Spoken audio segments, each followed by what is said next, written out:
right, so what you about to get ready to do? We have a bad suction temperature sensor on this Trane. Okay. Get ready to unbind it and then put a new one in and bind the new one in. All right, so what's the first step? The first step is hooking up the USB from your display module to your laptop. Okay. All right, so what's step number 2? And then the next step is you go to Tech View. All right, so the second here step go. is to go to Tech View. Second step is to go to the Trane Tech View icon.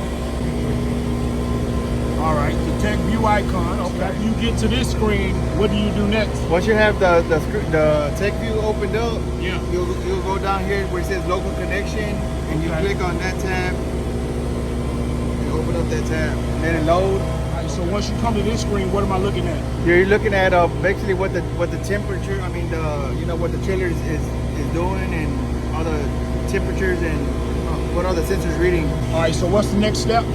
The next step is you go to this view tab. Click on the view tab, Okay. and then you go down to binding view. Okay. Click on binding view. This procedure will place in the unit and local stop. Do you want to continue? You want to hit yes. It's gonna shut your chiller down. All right, so when you get to this screen right here, what am I looking at here? This is giving you a view of all the sensors you have on this chiller, and you want to look for we're looking for the suction temperature sensor. Okay, because that's the one you're about to change. Yes. All right, so what circuit are you working on? Circuit 2. Okay. So we want to look for suction temperature sensor circuit 2. Okay. It's right here, and then you want to hit unbind. This is the suction temperature sensor for circuit 2. And you just removing it? And then I'm removing, yes sir. What should you make sure you do? Before you disconnect the sensor, you want to make sure that you unbind the sensor first. Okay. What'll happen if you don't?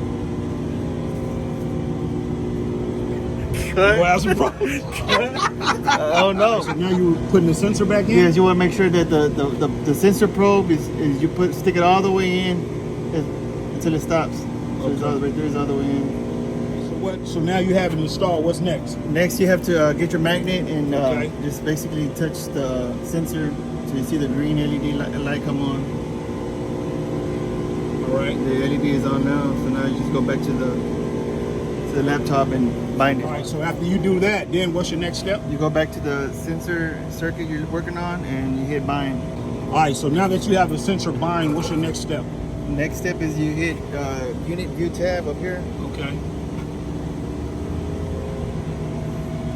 It's gonna restart the chiller. So what's your next step now? Now that you have finished binding and finished restarting it? You go to the display and you just want to hit auto to get the chiller back on.